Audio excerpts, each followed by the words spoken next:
Assalamu alaikum warahmatullahi wabarakatuh. Kwa majina naitwa Meja Ramadhani Mwihojo. Ni shabiki wa Yanga, lakini kwenye mambo ya mpira nafahamika kama Meja. Ukiacha mambo ya mpira, lakini sisi kama Waislamu tunatakiwa tujikurubishe kwa Allah ili tuweze kupata mema yetu ya baadaye. Je, wajua Qur'an tukufu ina ncha mbili? Moja iko mikononi kwa Allah na nyingine iko mikononi mwako.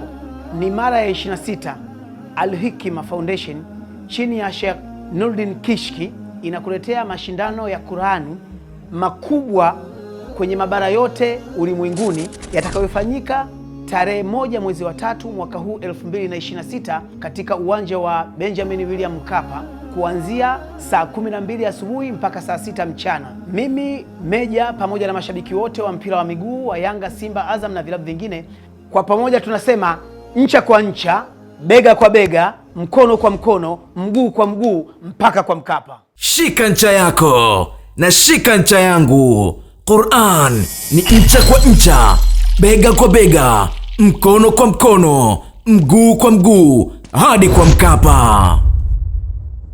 Mashindano haya yapo chini ya udhamini mkuu wa benki ya PBZ Ikhlas.